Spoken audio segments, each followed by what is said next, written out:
પ્રભુ. ઓમ ઓમ.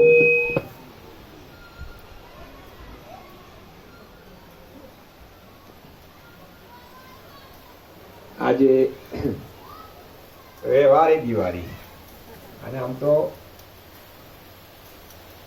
અહીંયા પ્રભુના સાનિધ્ય સિવાય જે બહાર હશે જ્યાં પણ એમને લૌકિક દિવાળી અને આપણે અહીંયા જે બેઠા છીએ એ અલૌકિક દિવાળીમાં બેઠા છીએ.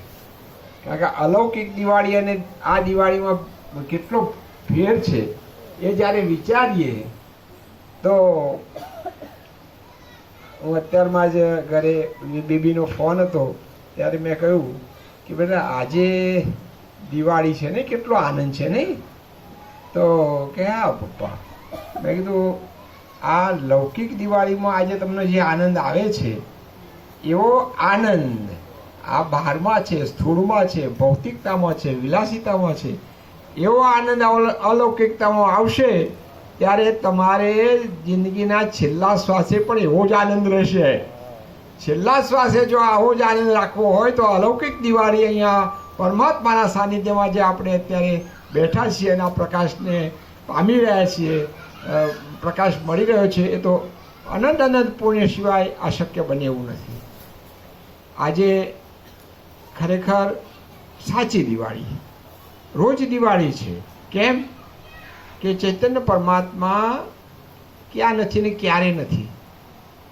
તો આ બધું અનુભવાય છે જેના થકી એ ક્યાંય જતું નથી, આવતું નથી, શાશ્વત છે. તો પછી ગઈકાલે બીજો દિવસ હતો, આ દિવાળી આજે જતી રહેશે, એવા ભાવને ખ્યાલમાં કેમ જીવીએ? આપણે તો રોજ દિવાળી સંતોના સાનિધ્યમાં બેસો, આવો પ્રકાશ કાયમ મળ્યો રહે તો આપણે રોજ દિવાળી છે. અને એટલે કહ્યું છે કે સંતોને તો રોજ દિવાળી. આપણે તો વર્ષે એકવાર આવે ત્યારે બધું પાછું કરીએ, કેવું ખબર છે, આ સાફ સફાઈને આ ને તેને મીઠાઈઓ ના બધું, એ બધું જે છે ને બહારનો વ્યવહાર છે, શિષ્ટાચાર છે, એમાંથી ક્યારેય સુખ શાંતિ સાચી મળે નહીં. પરમાત્માનો આનંદ તો જુઓ અહર્નિશ.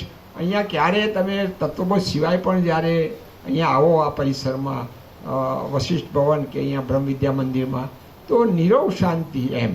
આજે અહીંયા પણ કેટલી શાંતિ અનુભવાય છે. પાછળ બાળકો ક્રીડાંગણમાં રમે છે, કિલકિલાટ કરે છે, પણ જુઓ ક્યાંય તમને આપણે કોઈ પ્રકારનું ડિસ્ટર્બન્સ, કોઈ ખલેલ અહીંયા પહોંચતી નથી.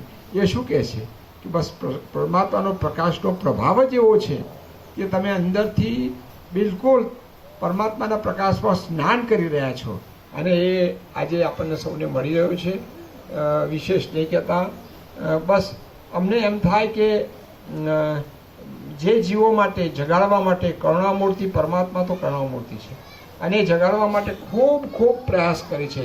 એમને શું છે કે અમે જે આનંદને પામ્યા છીએ, જે શાંતિને પામ્યા છીએ, જે પ્રકાશમાં અમે અહર્નિશ રહીએ છીએ, એવો પ્રકાશ જગતના સર્વ જીવો પામે એવો અંદરનો એક કરુણાભાવ છે.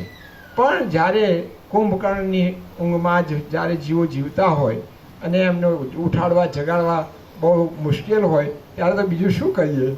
એટલે આ સંજોગોમાં ચેતતા નર જે છે, જાગી જનારા છે, એ પળમાં એમ કે એક ચમકારો વીજળીનો થાય ને, ગંગા સતીએ કહે ને, વીજળીના ચમકારે મોતી પરોળો પાનભાઈ.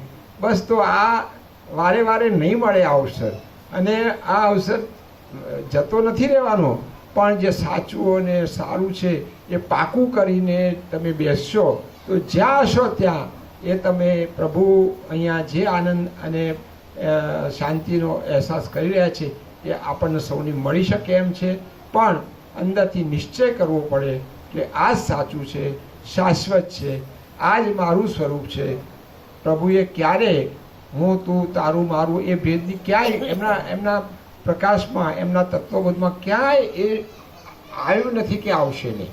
કારણ કે સતત એ જે આરૂઢ થયા છે, જે સતત સ્થિતિમાં છે, અહર્નિશ પરમાત્મા, ભાવમાં નહીં પરમાત્મા જ છે.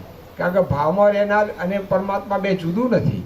અહીંયા સતત એક જ અહર્નિશ. જ્યારે આવો ત્યારે અહીંયા જો પ્રભુનું દર્શન થઈ જાય ને તો તમને એમ જ થાય કે અહીંયા હું મારું જે દેહભાન પણ ભૂલી જાઉં એવું ઘણી વખત થાય. અને બહારના દુઃખો બધા દેહભાવથી છે.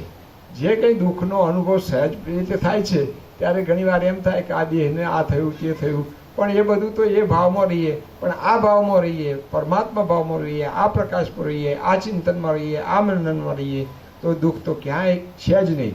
અને જેમ કહ્યું છે ને એવું વશિષ્ઠમાં, હે રામ, દુઃખ 3 કાળમાં નથી, તો પછી જો 3 કાળમાંથી તે હતું છે ને હશે એવું કેમ વિચારીએ? આપણે સદાનંદ નિજાનંદમાં રહીએ, પરમાત્માનું આ સ્વરૂપ નિહાળી અને આપણે એ જ ભાવ સાથે આજની દિવાળી સાચા અર્થમાં આત્મસાત કરીને આજે એ સંદેશો લઈને જઈએ કે અમારી આ લૌકિક દિવાળી નહીં, પણ અલૌકિક દિવાળી શાશ્વત, અમારા જન્મ જ્યાં હોઈએ ત્યાં આ પ્રકાશ સાથે જ અમે વિચરીએ અને આ જ પ્રકાશ સિવાય અમારે કાંઈ જોઈતું નથી. બસ આ જ ભાવ સાથે, દ્રઢ મનોબળ સાથે આજે પરમાત્માને વંદન કરીએ. અને આ પરમાત્મા બહુ બહુ પુણ્ય હશે ત્યારે સદેહ મળ્યા છે. દેહની વાત આપણને લાગે, આપણે આકાર જોઈએ છીએ, પણ જો નિરાકાર સ્વરૂપ જો અંદરથી ચિંતન કરીએ તો કંઈ જુદું જ નથી.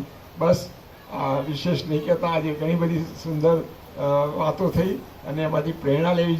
જે આપણા ભાવિકોએ અનુભવ્યું એ અહીંયા અભિવ્યક્ત થયું એ ખૂબ સુંદર વાત છે. કેમ કે એ સિવાય પેલું કહે છે ને, કૂવામાં હોય તો અવાડામાં આવે, એમાં એની અભિવ્યક્તિ એ પરમાત્માના પ્રકાશનું જ પરિણામ છે. અને એ જ પ્રકાશ સતત આપણને મળ્યો છે, મળતો રહે. અને બસ પ્રભુના ચરણોમાં વંદન કરીએ. અમારી તમારી નહીં, પણ આ જીવોએ અત્યાર સુધી અજ્ઞાનવશ જે કંઈ ભૂલો કરી હોય અથવા તો અસાધના કરી હોય, તો આજના દિવસે પરમાત્મા ચરણોમાં ક્ષમા માગી અને કહીએ કે પરમાત્મા, આપ તો કરુણામૂર્તિ છો, ક્ષમાના ધારક છો, અને અમને એ ક્ષમા પાઠવજો કે અમે ક્યારે અમારા સ્વરૂપને અથવા તો શાશ્વત આ સ્વરૂપને, પરમ ચિદાકાશ, પરમ જ્યોતિ, અખંડ જ્યોતિને સતત ચિંતન, મનન અને ધ્યાનમાં જ રહીએ, અખંડ રહીએ. એ જ અમે આજે આજના દિવસે આપની પાસે યાચના કરીએ. ઓમ ઓમ ઓમ.